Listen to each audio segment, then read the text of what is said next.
Então, pessoal, é o seguinte, no dimensionamento, então a gente precisa de alguns dados, né, que a gente tem que ir na área e levantar dados.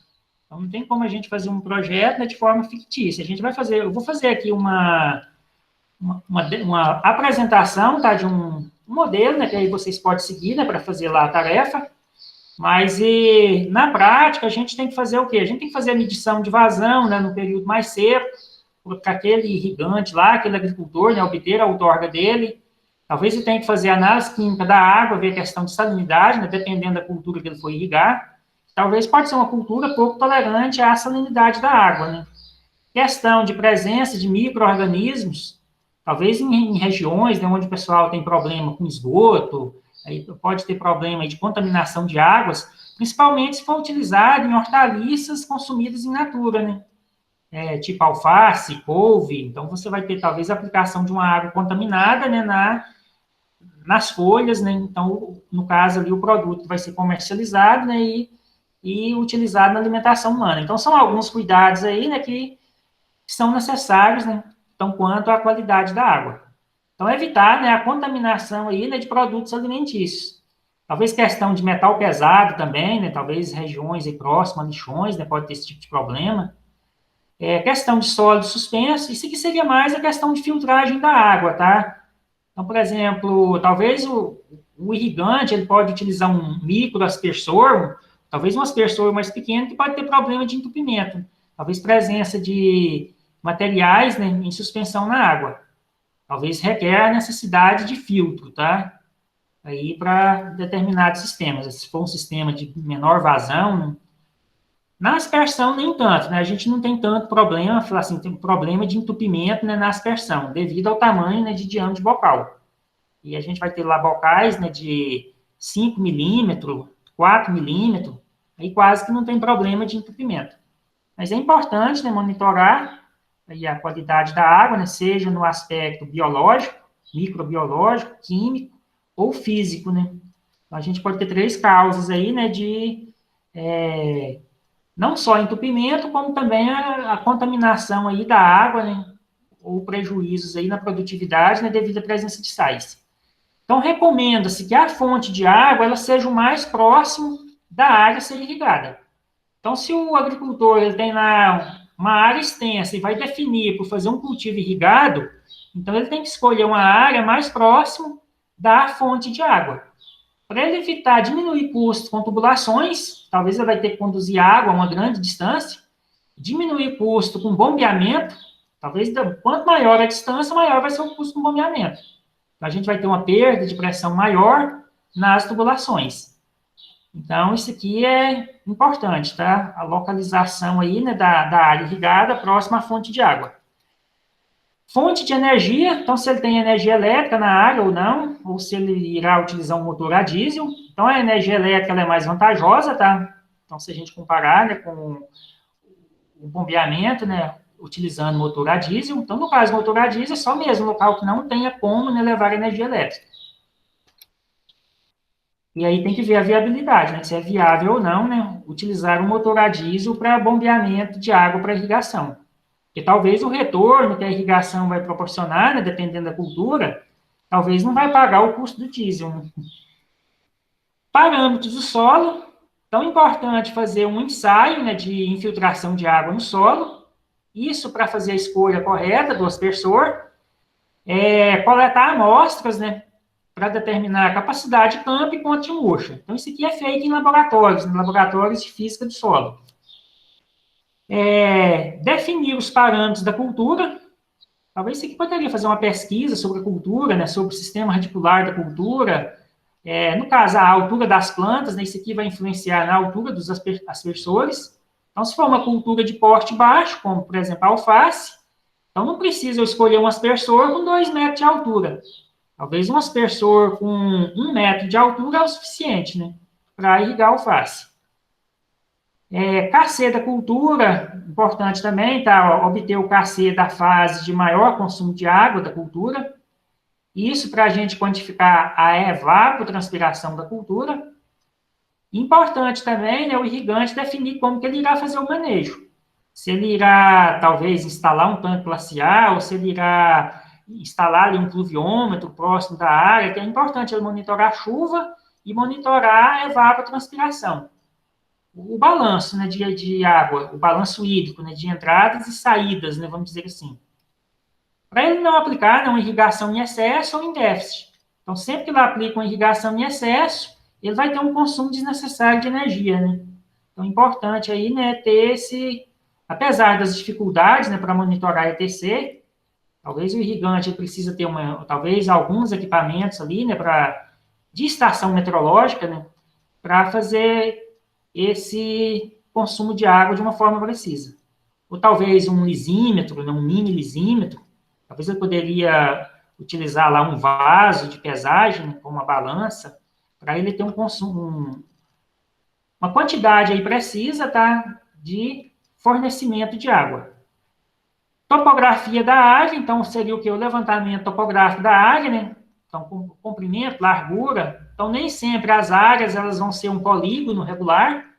Importante medir o desnível do terreno, né? Da fonte de água até a área irrigada, a parte mais alta do terreno. Então, isso vai influenciar na potência da motobomba, né? O desnível do terreno. E recomendo, no caso de áreas grandes, dividir ela em setores, tá? Então, o irrigante ele vai irrigar um setor de cada vez. Então, por exemplo, se a área tiver 8 hectares e tiver 8 setores, aí dependendo do turno de rega, talvez ele pode irrigar 2 setores, tipo, de manhã, 2 setores à tarde, depois mais 2 setores no outro dia, de manhã, e 2 setores no outro dia à tarde. Então, ele pode fazer essa subdivisão, né, para diminuir custo aí com motobomba. Disposição do sistema no campo. Então, como a gente falou, então, preferencialmente, né, as linhas laterais em nível. E aí tem um detalhe, no próximo ao perímetro, a gente vai ter o quê? A gente vai ter um déficit de irrigação, porque a gente não tem a sobreposição. Então, recomenda o quê? Que os últimos aspersores da linha eles sejam instalados, né, um pouco antes ali do perímetro, para evitar, né, o molhamento em área externa. Então, é importante ter essa sobreposição, né, entre as áreas molhadas dos aspersores, apesar, né, de que irá ficar, né, vai ter um déficit de irrigação, né, ali próximo ao perímetro, tá? Talvez as plantas que estão ali próximas, elas não vão ter o mesmo desenvolvimento das plantas que estão no centro da área. Então, a gente vai ter uma perda de água maior nas beiradas. Devido à passagem do vento, né, a umidade relativa do ar talvez ali é mais baixa, principalmente agora, né, no período seco. Então, as áreas próximas ao perímetro, elas têm uma evaporação muito maior do que aqui no centro. E a questão do molhamento em área externa, então a gente tem que ver o quê? O alcance do aspersor. Talvez é normal, né? Talvez molhar 1 metro a mais, 1,5 metro ali a mais, né, porque a gente vai ter um molhamento de uma área circular. Então, para não ficar parte da área sem irrigação, né? Então, é normal ali, né? Talvez ultrapassar um pouco esse perímetro, tá? O jato. Então, aí tem que posicionar o aspersor, né, num espaçamento ali, né, que fique adequado. Então, aspersores de pequeno alcance adequados para áreas pequenas, tá? E os de maior alcance adequados para áreas grandes. Então, quando vocês for escolher o aspersor, então ficar atento a esse parâmetro, tá? Então, não existe uma regra exata, tá, quanto aí ao tamanho de área, né, e tamanho de aspersor. Isso, claro que o projetista teria que fazer também, né, um levantamento de custo de aspersores, né, para ele definir qual seria o espaçamento, né, mais viável, mais econômico, tá? Então, no caso dos aspersores de pequeno alcance, eles têm a vantagem de apresentar uma pressão menor, talvez eles vão ter lá 25 MCA, isso vai demandar uma motobomba, né, de menor potência, só que aí a gente tem uma desvantagem, uma limitação. Então, o menor espaçamento, a gente vai necessitar, né, de mais quantidade de tubos, tá? Talvez o custo inicial ele vai ficar mais alto. Só que aí vai ter uma economia, talvez, de energia, utilizando aí, né, uma motobomba mais pequena. Então, linhas laterais instaladas em nível, linha principal. Então, a linha principal, né, que seria essa linha, no sentido em que eu estou passando o cursor, estão instalados no sentido da declividade. Então, no caso de hortaliças, né, então as linhas laterais, né, elas vão seguir o mesmo sentido, né, dos canteiros. Então, a gente teria a distribuição dessa forma. Então, a gente pode ter linha principal, a gente pode ter derivações, né, se a área for muito grande, na divisão em setores. Então, a distribuição das tubulações, aí ela tem que ser pensada, tá, conforme as medidas da área. E sempre a gente vai dimensionar, a gente dimensiona uma lateral apenas, no dimensionamento. E a gente dimensiona aquela de pior condição, né, de maior comprimento. Então, por exemplo, se eu tiver várias linhas, né, e tiver linhas de comprimento um pouco diferentes, então eu teria que dimensionar aquela de maior comprimento para ver qual que é a perda de pressão, né, que teria nela. Então, aí a gente tem que atender esse critério aqui, ó, da perda de carga, HF. Então, ela tem que ser menor, então recomenda no máximo 20% de perda de pressão, né, ao longo da linha, então 20% da pressão de serviço. Então, por exemplo, se eu tiver um aspersor com uma pressão de serviço de, por exemplo, vamos supor 30 MCA. Então, se eu tiver uma pressão de serviço 30 MCA, espera-se que essa pressão de serviço ocorra no meio da linha, tá? Nos aspersores mais ao centro. Então, a gente vai ter uma perda de pressão, um HF. Então, o meu HF ele tem que ser menor ou igual a 0,2 vezes 30. Então, 0,2 vezes 30, isso aqui vai dar o quê? Vai dar 6, né? Então, a minha perda de pressão entre o primeiro e o último aspersor tem que ser menor que 6 MCA. Menor ou igual. Então, 6 seria o limite máximo.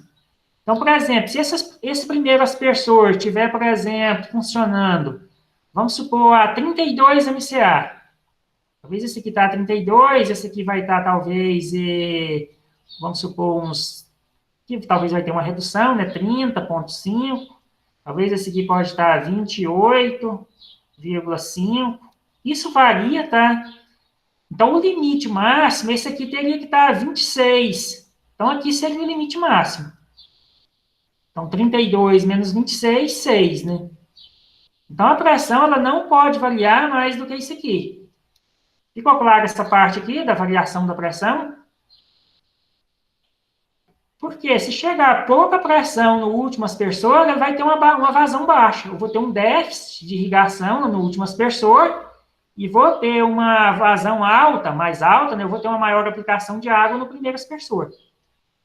Então, quando isso acontece, geralmente a gente tem uma variação de vazão aí em torno de 10%. Então, a recomendação quanto à vazão é que ela varie, então a variação ela tem que ser menor ou igual a 10%. Então, se esse primeiro aspersor aplicar, por exemplo, 500 litros por hora, então, para atender essa variação máxima, esse aqui teria que apresentar, quanto que é 10% de 500? Dá 50, né? Então, esse aqui teria que aplicar pelo menos 450 litros por hora. Então, isso é uma variação de 10% entre o primeiro e o último aspersor, que é o que eu coloquei aqui, né? A vazão do aspersor 1 menos a vazão do aspersor 4. Então, a gente teria que fazer também uma média, tá, das vazões. Eu coloquei dessa forma aqui, né, o critério dos 10%, mas a gente teria que fazer uma média deles, e talvez a média vai dar lá 485. Aí eu teria que ter uma variação de 40 e talvez 48,5, né? Então 10% da vazão média, tá? O critério aí. Então, como que funciona a perda de carga numa linha lateral? Então, se a gente tem o comprimento total da linha, então a gente tem 3/4, então esse 3/4 equivale o quê? A 75%.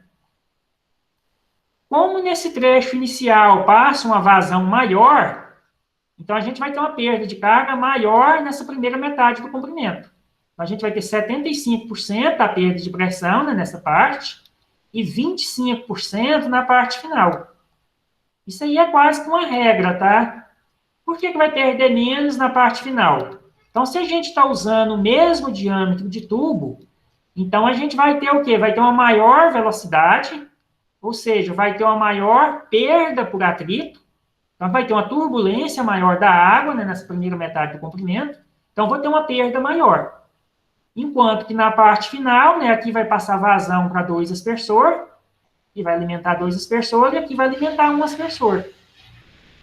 Aqui estaria alimentando 3 aspersores, né? E a vazão que entrar aqui no início, ela tem que alimentar 4 aspersores. Então, nessa primeira parte, devido à maior velocidade, então, quanto maior a velocidade do escoamento, maior é a perda de pressão, tá? Então, a gente vai ter mais turbulência, né, com o atrito na parede da tubulação. A gente pode entender dessa forma, tá? Então, se a gente tem um escoamento pressurizado, né, sob pressão, né, então, quanto mais a gente aumentar a velocidade, maior vai ser a perda de carga. Ou seja, maior a perda de pressão. Ficou clara essa parte aqui por que a perda de carga é maior na primeira metade do comprimento? Ficou tranquilo, professor. Porque aqui vai estar passando maior vazão, tá? Então, espera-se que a pressão de serviço de catálogo, talvez o fabricante vai informar lá, né, que o aspersor ele tem que funcionar lá numa daquelas pressões de serviço. Então, essa pressão de serviço, espera que ela ocorra nesse aspersor aqui, é o aspersor na posição mediana, tá? Da linha. Talvez se o fabricante informar lá, né, que a pressão de serviço é 30 MCA. O aspersor tem que funcionar nessa pressão. É a mesma coisa que 3 kgf, né? 3 kgf por centímetro quadrado. Então, essa pressão, então, espera-se que ela ocorra nesse aspersor. No campo, todos os aspersores vão ter a mesma pressão? Não. Então, se a gente pegar um manômetro e ir lá no bocal do aspersor, conectar o manômetro no bocal e medir a pressão, talvez essa pressão da 29,8, ela pode dar 30,2, tá? Então, geralmente, ela não vai dar exatamente o valor de catálogo. E aí, o que vai acontecer com os outros aspersores? Esses aspersores finais vai diminuir, vai ter perda de carga aqui, né, nesse trecho, vai ter perda de carga nesse outro trecho. Talvez aqui vai dar lá 29,7, aqui vai dar 29,5, aqui já vai dar mais de 30, né, talvez 30,2, talvez aqui 30,5. Então, a pressão ela vai variar dessa forma. Então, ela vai ser maior no início e menor no final, tá? Claro que aí vai depender de velocidade, de comprimento, ou quanto que ela varia de um aspersor para outro. De diâmetro, de tubo e tudo mais. Outro parâmetro importante. Então, quando a gente calcula essa perda de carga, então a gente tem equações para ela, tá? Então, a gente tem duas equações que a gente vai estar utilizando.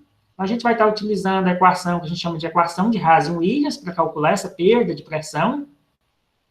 E quando a gente tem mais de uma saída na linha, então aqui a gente tem 5 saídas, né? Então, na equação, a gente tem que multiplicar por um fator de múltiplas saídas. Como a vazão é decrescente, a perda de carga, o HF, ele é decrescente. Então, quanto mais saídas a gente tiver, mais essa perda de carga ela vai decrescer, tá? A gente vai tem que entender dessa forma. E como que fica a pressão no início da lateral? Então, vamos usar esse símbolo aqui, tá? PIN, pressão no início. Então, essa pressão no início, no campo, a gente pode monitorar ela com um manômetro. Talvez a gente pode ter lá um cavalete, né? Pode colocar um T e colocar um manômetro lá, né? Para ter essa medida de pressão. Então, nos dimensionamentos, então essa pressão no início, então ela tem que ser suficiente para atender a pressão do aspersor, a altura do aspersor. Então, se o aspersor tiver a 2 metros de altura, eu vou ter 2 MCA. Eu tenho que acrescentar aqui, né? Então, a pressão aqui, ela tem que atender a pressão de serviço, a altura e mais os 3/4 do HF. Então, seria essa equação aqui, né? Para a gente saber qual que deve ser a pressão no início da lateral. Então, a gente tem que somar esses 3 parâmetros. Como que a gente calcula essa perda de carga aqui? Então, aí tem as equações, tá? Então, a gente vai estar usando essa equação, que é a equação de Hazen-Williams, é uma equação muito utilizada, tá? Então, tem a recomendação de uso dela para tubos acima de 50 milímetros e menor que 2 metros de diâmetro. Claro que na irrigação, né, a gente vai estar utilizando, talvez, 50, 75, 100, talvez o diâmetro de 125. Talvez, Chapa, um trem dessa grossura aí é só para esgoto, né, professor? Que usa. de 2 metros de diâmetro na irrigação a gente não tem, né? Talvez pivô central vai atingir no máximo uns 300 milímetros, tá? 200 milímetros. Aí vai ter tubos de Sei. 150, né? Pivô central também a gente usa ela, tá? Para calcular a perda de carga na tubulação suspensa do pivô. E aí a gente vai ter lá o fator de múltipla saída, né? A gente tem que ver lá quantos emissores, né? Ou quantos aspersores, né? Está conectado naquela tubulação. E a gente vai atingir no máximo aí uns 200, tá? Aspersor de 300 milímetros também são poucos. Só aspersores, aliás, pivôs, né? De 300 milímetros de diâmetro. Então, tem sido muito utilizado, né? Os de 150, 200 milímetros. Aí, por exemplo, áreas de 80 hectares, talvez a gente vai ter uma tubulação de 200 milímetros no pivô central, né? 150 ou 200 milímetros. Então, aqui, como que a gente vai calcular essa perda de carga? Então, a gente precisa da vazão no início da linha, tá? Essa vazão aqui, né, é a vazão da canalização. Então, ela seria no início da linha. Então, no início da linha.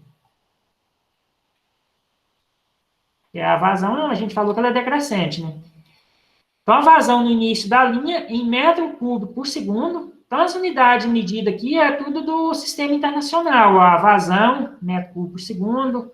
O comprimento da tubulação, metro, né, o comprimento da linha. Aí, se eu tiver lá um espaçamento 6 por 6, se tiver 6 aspersores, talvez eu vou ter lá um comprimento de 36 metros. O diâmetro da canalização. Então, se eu estiver usando um diâmetro de 75 milímetros, eu tenho que colocar ele aqui em metro. Então, seria o quê? 75 milímetros. Eu colocaria 0,075. E ela varia essa potência aqui. Então, essa equação ela já foi experimentada, tá? Em laboratórios aí de hidráulica. Então, para validar ela, né? Então, ela tem aqui alguns coeficientes, tá? Então, ela é usada para essa faixa de diâmetro.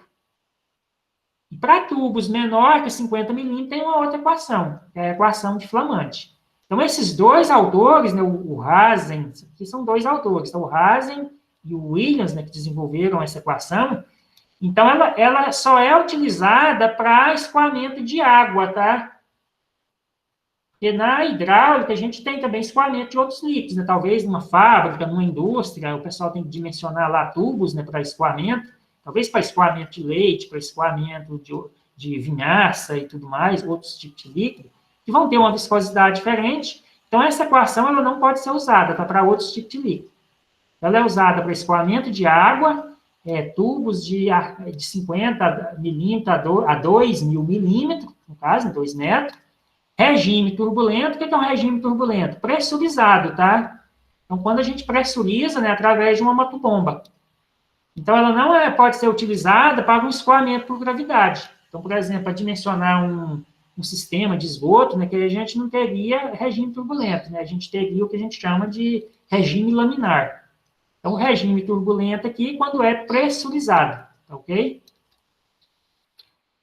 Então, na equação, a gente tem um coeficiente de rugosidade do tubo, que é o que está apresentado aqui nessa tabela. Então, na irrigação, a gente vai estar usando principalmente o PVC, né, o polietileno. Então, seria essas duas primeiras linhas, ou posso ter o tubo PVC novo ou usado. Então, aí o coeficiente ele varia. E posso estar utilizando, talvez, né, ferro fundido no pivô central. Acho que é os que a gente mais vai utilizar, tá? Então, são esses coeficientes aqui, né? Então, 130 aí, né, para ferro fundido, o 150 para PVC novo, o 140 para PVC usado. E aqui tem outros materiais, né? Talvez o pessoal da engenharia civil, né, utiliza outros materiais, né? Então, essa tabela aqui, né, ela traz vários tipos de materiais, mas os mais usados são esses aqui, né? Esses três. Talvez os materiais galvanizados, né, aço galvanizado também. Aí na equação a gente tem o comprimento L, o diâmetro da canalização D e aqui o fator de múltipla saída. Então, como que funciona esse fator de múltipla saída? Então, dependendo do número de saídas, se eu tiver uma saída, eu não preciso multiplicar pelo fator. Então, eu vou ter a vazão escoando no comprimento total ali da tubulação. Se eu tiver duas saídas, eu vou ter uma perda de carga menor, uma perda de carga de, o quê? 63,9%, né? Vamos dizer assim. Então, quanto mais saídas eu tiver, mais a minha perda de carga, eu vou ter um menor F e uma menor perda de carga. Por quê? Porque eu vou ter uma vazão que vai decrescer mais, tá? Agora, se eu tiver, por exemplo, uma tubulação, né, que a vazão só sai lá no final dela, então não preciso multiplicar pelo fator.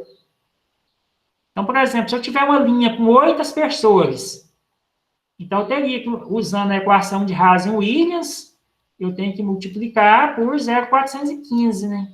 Aqui o meu F. Aí a gente vai ter outra equação, mais adiante, né, que é a equação de Flamand. Aí tem esse exercício aqui, já vou explicar ele. A outra equação é para tubos menor que 50 milímetros de diâmetro. Então, esse outro autor, né, Flamand, né, desenvolveu essa equação para esse diâmetro. Então, para tubos, no caso da irrigação, né, a gente vai usar PVC ou polietileno, né, como materiais aí, né, mais utilizados. Regime turbulento também, tá? Escoamento sob pressão. Então, ela é mais utilizada na irrigação localizada. Instalações prediais também, tá? De escoamento de água. Então, na irrigação localizada, por quê? Porque as nossas linhas, né, mangueira, tubo, gotejador, então eles têm um diâmetro pequeno. A gente vai ter diâmetro lá de, por exemplo, na irrigação localizada, de 25 milímetros, 1 polegada, né, aproximadamente. Vai ter diâmetro de 19 milímetros, ou 3/4 de polegada, diâmetro de 13 milímetros, né, que é aproximadamente meia polegada. Então, ela vai ser usada nessas situações, tá? Talvez no de 32 milímetros, que é 1 polegada e 1/4. Então, seriam os diâmetros que a gente mais vai utilizar a equação de Flamand. Talvez no dimensionamento da aspersão, praticamente vocês não vão utilizar ela. Talvez vocês vão utilizar tubos de 50 milímetros ou superior, né, e vocês usam a de Hazen-Williams, tá? Então, ela tem um coeficiente de rugosidade da mesma forma, só que está representado pela letra B. Então, para o PVC, né, ou polietileno, no caso de uso de mangueira ou tubo gotejador, então vocês vão usar esse valor aqui, né, o 0,00135, aqui na rugosidade. Então, ela tem a vazão da mesma forma, metro cúbico por segundo, o diâmetro em metro, o comprimento em metro, e o fator de múltipla saída. Só que o fator de múltipla saída aqui, vocês vão olhar o qual aqui na tabela? Vocês vão olhar nessa coluna. Então, por exemplo, se eu tivesse uma linha de gotejador com 30 gotejador, talvez num espaçamento reduzido, né, eu tenho uma linha lá com 30 gotejador, aí eu teria que usar um F de 0,380 para mim calcular a perda de carga aqui, ó. Eu tenho que ver a vazão total, né, dessa linha, qual que é o diâmetro dela, e calcular com essa equação. E o HF aqui, ele vai ser dado em metros, tá? Em metros, coluna do líquido. Então, se eu estou bombeando água, é metros, coluna d'água. Da mesma forma aqui, né? Na de Hazen-Williams também, aqui é metro MCA, tá? Metro, coluna d'água. No caso, eu vou estar bombeando água. Aqui tem um exercício. Então, por exemplo, se eu tenho uma linha, aqui está representando uma linha, né, com espaçamento 6 metros entre as pessoas. Então, vamos ver aqui quanto que dá a perda de carga nessa linha lateral. Então, está falando aqui, né, que a linha lateral em nível, com espaçamento de 6 metros entre as pessoas, qual que é o comprimento total dela? Então, eu teria que contabilizar esses espaçamentos aqui. Então, vou ter aqui, ó, 1, 2, 3, 4, 5, 6, 7. Então, 7 vezes 6, eu vou ter o quê? 42 metros. Então, eu teria... Então, vou ter 42 metros, né, um L, 42 metros de comprimento. Então, seria o comprimento da minha linha. Então, quanto que vai dar a perda de carga? O que eu tenho que fazer? Então, eu tenho aqui, ó, a vazão média do aspersor é de 1,75. Quanto que vai dar a vazão da minha lateral? Então, vou colocar aqui, né, a vazão. Vou colocar aqui QL. Vamos colocar o símbolo, já que a gente vai estar utilizando muito, né, QLL, né, vazão. Então, Q, vazão, LL, linha lateral. Aqui a gente vai ter linha principal, a gente representa por LP, né, linha principal. Então, a gente vai ter 7 aspersor, Então, é o que ele falou, né? 7 saídas, então são 7 aspersor, vezes 1,75. Então, vou ter uma vazão total de quanto? 7 vezes 1,75.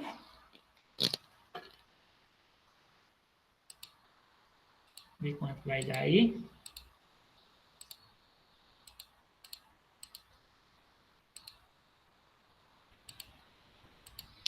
Então, teria 12,25 metros cúbicos por hora no início dessa linha, né?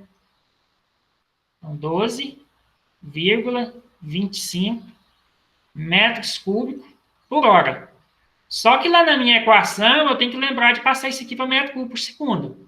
Mas aí a gente pode dividir por 3.600 lá na própria equação, tá? Aí tem os dados aqui, né, do aspersor, né, que ele precisa calcular aqui a pressão na linha, né, eu preciso da altura do aspersor, fator para 7 saídas. Então, esse fator aqui é obtido lá na tabela, ó, 0,425, seria o quê? Seria esse valor aqui, ó. Então, 7 aspersor, eu tenho um fator 0,425. Então, como que vai ficar a minha equação de Razi-Williams?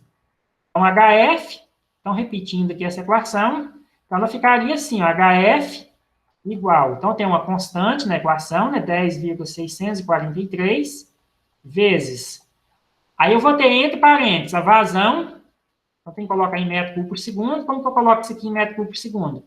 Então, vou colocar, né, 12,25 dividido por 3.600. Então, posso fazer dessa forma aqui, dividido pela rugosidade. Então, tem um tubo de PVC, rugosidade 150, então vou dividir por 150, fecha parênteses, aí eu vou ter um expoente aqui na equação, 1,852, aí eu vou multiplicar pelo comprimento, né, o L é o comprimento, então multiplico pelo comprimento, quanto é meu comprimento? 42 metros. Dividido, agora eu vou ter o quê? Vou ter o diâmetro elevado a 4,87. Então, o meu diâmetro, ó, falou que tubo de 50 milímetros de diâmetro, então tem que colocar esse diâmetro em metro. Isso aqui dá o quê? Dá 0,050, né? Ou 0,05, dividido por 1.000, né? Então, dividido por 0,05, elevado a 4,87, né? Esse coeficiente, eleva aqui, né? A 4,87, vezes o fator de múltipla saída, o F. Então, tem 7 saídas, 0,425. Então, 0,425. Aí, na calculadora, faz o cálculo, né? Aí pode fazer o cálculo de forma direta. Então, vamos ver aqui, né? Quanto que vai dar o nosso HF. Então, 10,643 vezes, aí vai abrir parênteses, né? Vai seguir ali a equação, né? 12,25. Então, 12,25 dividido por 3.600.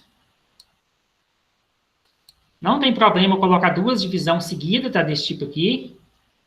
Então, o cálculo vai ser realizado da mesma forma. Aí vai fechar parênteses, elevar o expoente aí, né, da equação de Razi-Williams, né? 1,852 vezes o comprimento, 42. Não precisa colocar parênteses, tá? Que ela vai resolver a potência primeiro, para depois fazer a multiplicação. Então, dividido por 0,05. Tecla de elevar, essa tecla aqui, elevada a 4,87, vezes 0,425. Fator de múltipla saída, né? Igual. Então, deu uma perda de carga de 1,03 MCA, tá? Então, é uma perda de carga pequena. Então, HF igual a 1,03.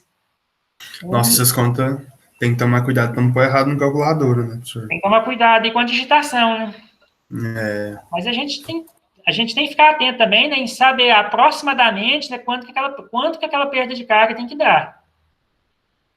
Isso aqui atenderia o critério da perda de carga de 20% da pressão de serviço.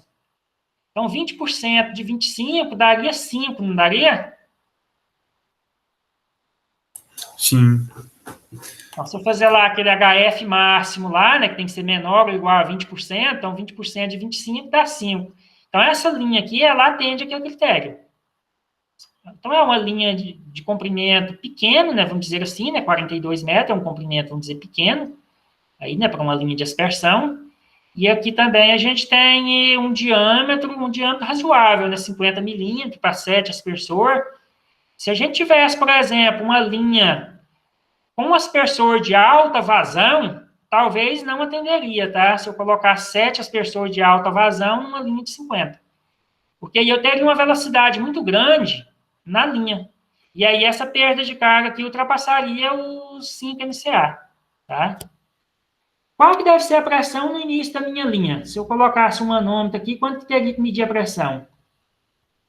Então, tem que atender a pressão de serviço, tem que atender os 3/4 de perda de carga, então espera que essa pressão de serviço ocorra lá no meio da linha, e tem que atender a altura do aspersor. Então, a minha pressão no início, vou colocar aqui na frente, então seria o quê? 3/4 da perda de carga, então 3/4 de 25, aliás, 25 não, né, que seria 1,03, tá? Então, 1,03 mais a pressão de serviço, né, que tem que chegar lá no aspersor, e mais a altura do aspersor. A altura do aspersor, 1,5. Então, fazendo essa soma, eu teria a pressão necessária, né, no início da minha linha. Então, quanto que isso aqui vai dar? Aí fechei a calculadora. Vou abrir aqui novamente. Não sei por qual motivo essa calculadora parece que ela fecha sozinha depois de um tempo. Então, fazendo a conta, né, 3/4 dá 0,75, né, vamos fazer a conta dessa forma mesmo, 3/4 vezes 1,03, e pode somar aqui, né, sem problema, né, que ela vai resolver a multiplicação ali primeiro, depois para somar. Então, mais 25, mais 1,5 da altura do aspersor. Então, eu teria que ter 27,27 MCA, ou aproximadamente 27,3, né, MCA no início da minha linha. Eu coloquei as respostas aqui, né, 1,03 da perda de carga, e a pressão no início da linha, está correto, né, 27,27. Então, falamos aqui da equação de Flamante. Então, aquele fator F que vocês viram na tabela, tem como calcular ele também, tá? E talvez você pode ter uma linha, por exemplo, com 15 saídas, né? Tipo, por exemplo, 15 gotejador, né? Se fosse um gotejamento. Aí você não teria o fator F para 15 saídas.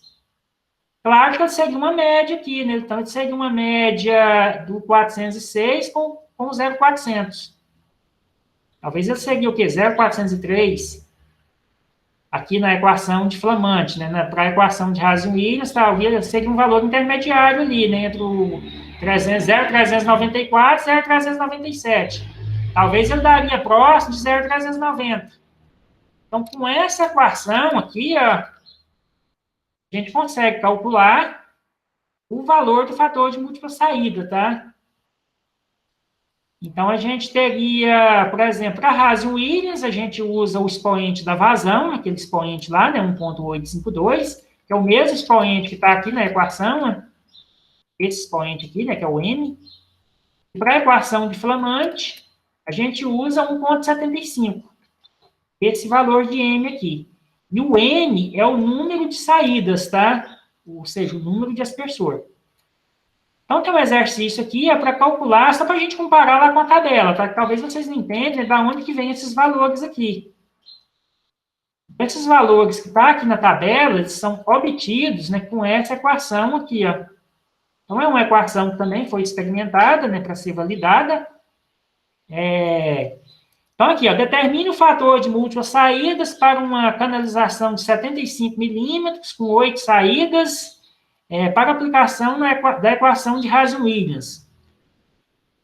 Então, como que a gente teria que fazer o cálculo? Então, eu coloquei aqui, né, a equação. Então, para Hazen-Williams, eu vou ter esse expoente m, lá da minha vazão.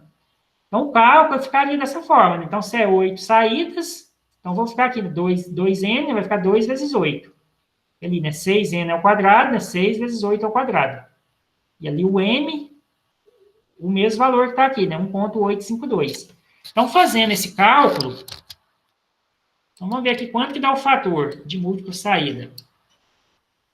Vamos dizer, para 8 aspersor, né, numa tubulação aí, né, de 75 milímetros de diâmetro, eu teria que usar a Hazen-Williams. Então, fazendo o cálculo do fator, então vou ter 1, aí tem que tomar um cuidado aí com os parentes, tá? Então, vai dividir.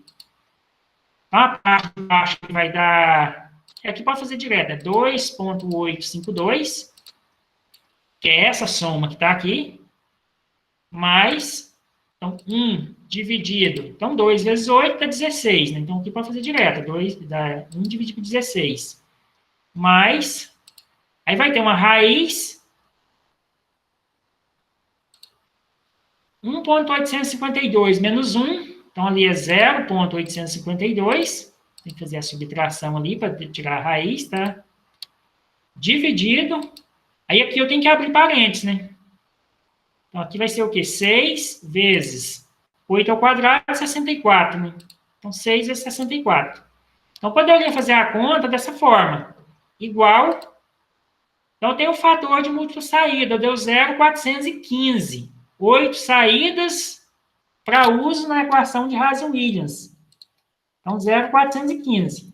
Então, é o mesmo valor que está na tabela aqui, ó. Vamos ver aqui. Vai passeio da tabela. Então, 8 saídas, ó, 0,415, né? Então, o mesmo valor, né, que a gente calculou, né, aqui com a equação, tá? Então, só para vocês entenderem, né, da onde que vem o fator de múltipla saída. Então, obtido com essa equação. Aí, seguindo os critérios de dimensionamento, né, falando da lateral, aí do fator de múltipla saída, da perda de carga de 20%, né, porque tem que atender aquele máximo de 20%. Então, na linha principal, a gente já tem um outro critério, que é o critério da velocidade. Velocidade de escoamento, que deve ser de 1 a 2,5 metros por segundo. Então, não recomendo a velocidade acima disso aqui, porque vai ter uma perda de carga. Então, quanto maior for essa velocidade, maior vai ser a perda de carga. E também não recomenda velocidade muito baixa. Então, velocidade muito baixa, eu teria o quê? Então, se eu reduzir muito a velocidade, usar um tubo de grande diâmetro, eu tenho maior custo com as tubulações, né? Então, vou ter um alto custo aí, né, com tubulação, né, se eu, talvez, usar uma tubulação de diâmetro grande de forma desnecessária. Então, recomendo essa faixa aqui. E para calcular essa velocidade, a gente faz o quê? A gente divide vazão, velocidade é o quê? Vazão sobre a área da seção do tubo. Então, a gente vai ter a vazão em metro cúbico por segundo, aí pega lá o diâmetro do tubo em metro, calcula a área, né, π vezes diâmetro ao quadrado sobre 4, então aqui vai ter a área em metro quadrado, e aí vai obter a velocidade em metro por segundo. Aí simplifica aqui, né? Então, obtém a velocidade dessa forma. Então, essa área aqui, né, seria a área da seção do tubo, né? Então, se a gente tem um tubo lá, então, essa área seria essa área aqui, ó. Que equivale a π vezes diâmetro ao quadrado, é área circular, sobre 4. Ou π vezes o raio ao quadrado, tanto faz. E quando a gente calcula diâmetro, nem sempre vai dar um valor exato, né? O diâmetro que a gente vai encontrar lá na loja. Aí a gente tem que fazer o quê? Usar o primeiro diâmetro maior do que o calculado, tá? Porque talvez a gente calcula lá o diâmetro de uma tubulação e ela não dá valor exato, quando a gente vai fazer o dimensionamento. Então, por exemplo, se eu tiver um cálculo lá, o diâmetro der 71 milímetros, aí eu tenho que usar o de 75, tá? 75 milímetros. Outra coisa, o diâmetro da sucção, ele nunca pode ser menor do que o da linha principal. Ele tem que ser o quê? Igual ou maior. Geralmente a gente usa igual, tá? O diâmetro da linha principal.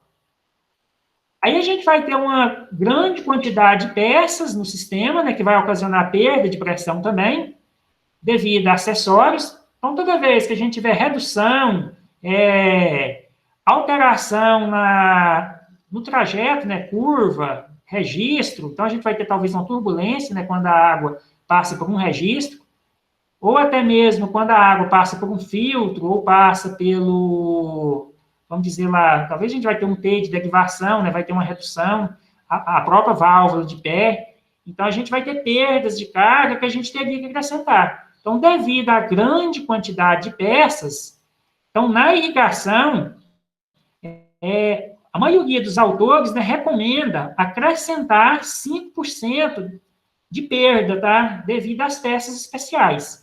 São os acessórios, né? Curva, registro, T, manômetro. Então, toda vez que tiver uma mudança de direção, né, no caso de uma curva, a gente vai ter uma perda de carga localizada. Naquela peça ali, né, a gente vai ter uma turbulência, né, devido a quando a gente coloca uma redução, né, ou coloca uma curva. Então, a gente vai ter ali, né, um maior atrito, vamos dizer, né, uma maior turbulência naquela peça. Então, a recomendação é acrescentar na soma das perdas de carga 5%, tá? Para a gente dimensionar a motobomba.